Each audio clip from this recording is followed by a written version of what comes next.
Christoph is a great champion. I mean, he achieved in his career like no other people. It's always an honor to race with him.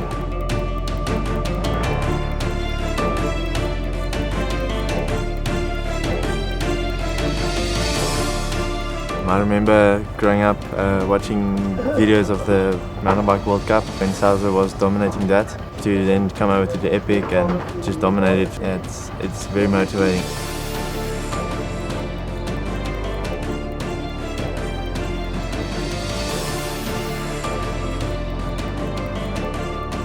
It'll be a very long time before we see another rider of that caliber, a rider who's that complete at the Absa Cape Epic again.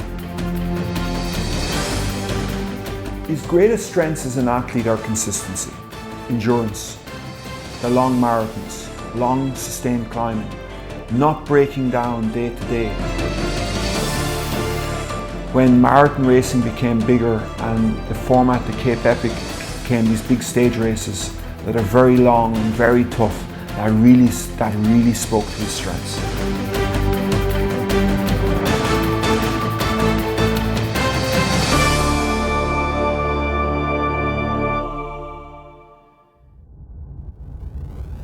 Yeah, South Africa, I just knew it from Cape Town, the beautiful mountain. I thought it must be good riding there too. And so off I went. I went into an English school, and in the afternoon I often trained in the wind in the Cape Flats almost. And then for the last 2 weeks when the school was over, I went to Stellenbosch, and yeah, I fell in love with the place, and ever since then I came back, and it really became my second home. By 2005, Christoph Sauser was already the reigning UCI World Cup champion. He was an Olympic bronze medalist, and he was racing for the biggest team in the business, the Siemens Cannondale team. And his teammate at the time was Fredrik Kessiakoff, also a World Cup star. And they arrived at the 2005 race up against Bart Brenchense and Roel Paulison. And perhaps they hadn't quite anticipated the demands of mountain bike stage racing, certainly at this level. They were second, and somehow I think that might have annoyed Christoph, because the seeds were sown and he was really keen to come back and win this race, make it part of his palmares. I more thought, will be good training, but from day one on, we raced flat out against Bart Brenchense and Roel Paulison. Often we lost in the sprint, and yeah, then I got the virus and I wanted to come back and have more. Sure enough, in 2006 Christoph was back, and he came with Silvio Bundi, his new teammate and a new team, the team that would carry him through to retirement. And they won by the biggest margin ever at the race. And the big question was, how would he repeat this? How would he repeat this feat? And who would know that the answer came from South Africa?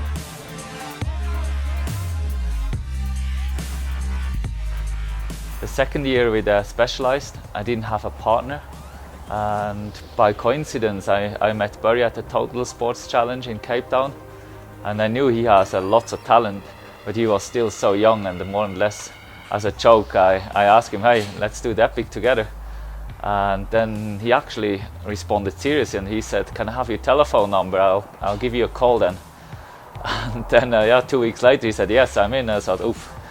Maybe he is still a bit young for 8 days, so many kilometers. And we just became a super good couple. I mean, maybe he was 20 years of age, and we just got into the leader's jersey. We kept it until he had to drop out the race because of a knee injury. We really had to earn our first overall victory. We had so many hiccups, but we always went flat out, and we always won so many stages.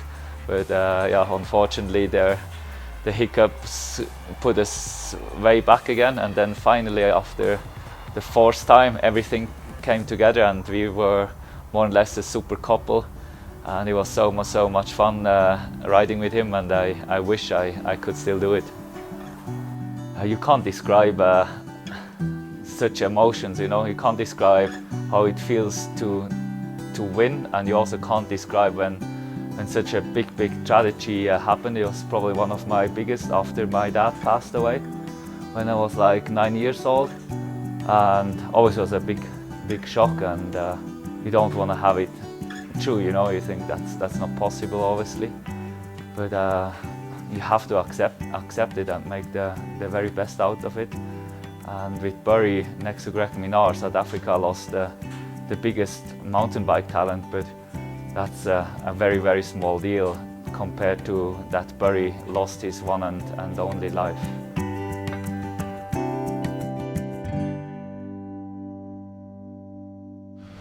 Um, 2013 was tough to be able to pick yourself up and go out and do it, but I do believe that the enormity of what happened made them more determined, and I think they were untouchable. They were so strong. So there was definitely an inner determination. A third consecutive win for Christoph Sauser, and a brand new partner to celebrate with. That win with Jaroslav Kulhavý put Christoph Sauser on a par with Karl Platt, and they had won 4 each, which was the greatest number of wins out of any rider in the history of the race. And it wasn't really as if Christoph liked to look back at his victories. He was always looking forward to the next one. It's always what I can achieve now and not what I achieved in the past. Maybe when I'm old and grumpy, I'll be very proud to show my grandkids what I achieved, but yeah, it's always been as a racer. It was always the future and the present. Even though that's true, he deep down, I think, really wanted to win that 5th title, because that would put him on a level above everyone else, and he would be elevated to the point where he would become synonymous with victory at the Absa Cape Epic. Coming into Merendal and winning it with Jaro again together, it was so cool, you can't describe it. It's sometimes you don't know how it comes together, because you ride over millions of rocks, thousands of corners, you face mechanicals, crashes, and over 700 Ks, that it all comes together over 8 days. It's not only Jaro and me, it's the whole team, the backup, the mechanics, the soigneur, the cook, it's the whole team, it's a whole team victory. For sure, we will miss him. I mean, yeah, he's making the competition nice, hard, and it's gonna be different.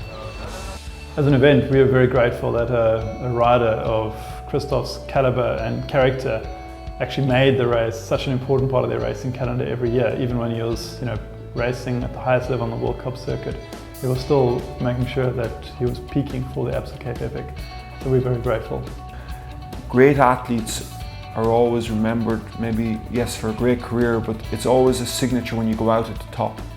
It's a lovely way to bow out, and he bowed out at the top of the Cape Epic.